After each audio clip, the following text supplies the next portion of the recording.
a dramatized retelling of a real-life miscarriage of justice. The rising price of postage stamps is not the biggest scandal related to the post office in recent years.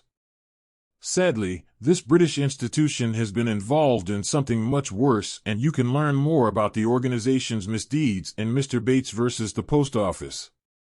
This new 4-part drama series is now available to watch on PBS in the US, while viewers in the UK can watch the program on ITVX.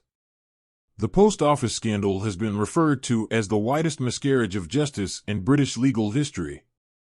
After watching the series, you will understand why. While some names have been changed and some scenes fictionalized, it is still a powerful depiction of real-life events that will anger and enthrall you. For those not in the know, here's a brief account of the British post office scandal. Between 1999 and 2015, over 900 sub-postmasters were prosecuted for theft and fraud. Some of these people were jailed while others were told to repay the money they had allegedly taken. But here's the thing. These sub-postmasters hadn't stolen money at all. The fault lay with the Fujitsu accounting software known as Horizon that was given to them by the post office. This software incorrectly calculated the daily takings the sub-postmasters had made and mistakenly displayed shortfalls. When the sub-postmasters called the Horizon helpline, they were told the fault wasn't with the software but with themselves. This was a lie, as Fujitsu knew Horizon was faulty. Senior members of the post office were allegedly aware of these faults too. One of these was former post office boss Paula Vinyls, who, according to a secret recording, was told about the faulty software and that individual Horizon computing systems could be remotely accessed by staff working at Fujitsu's UK headquarters. This last point is important because the sub-postmasters were told the Horizon machines located at their post office branches could only be accessed by themselves. As such, it's possible some of the Fujitsu staff had a hand in altering account information. Many sub-postmasters experienced bankruptcy as a result of the fault with Horizon. Some lost their lives and many lost their livelihoods. But one man stood up to the might of the post office. His name is Alan Bates, a sub-postmaster who was forced to resign from his job when post office management accused him of being responsible for financial losses at his branch.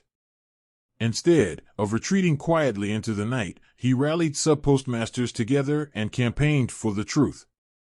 Toby Jones plays Alan in Mr. Bates vs. the Post Office, and his story is just one of those told in the retelling of key events. Another sub-postmaster in the program is Jo Hamilton, played by Monica Dolan. She was accused of stealing from her branch and was later encouraged to plead guilty to false accounting to avoid a prison sentence. These are just two of the people featured in the program, but there are many others, each of whom have the same thing in common: they were all accused of stealing from the post office and subsequently humiliated. Not every victim of the scandal has their story retold. There are far too many to count, something we wouldn't let Horizon do, but the program does hone in on a few. It also takes us to post office headquarters, where the management team are shown trying to cover up their involvement in the injustice. The program is heartbreaking to watch, more so because of the capable cast of actors who bring to life those people whose lives were torn apart by their bosses. The actors expertly portray the mental strain of these victims as well as their resilience when standing up to their employer. At heart, Mr. Bates vs. the Post Office is a David vs. Goliath story. Alan Bates is the David in this true-life tale, a man not afraid to stand up to his giant foe on his quest for truth and justice.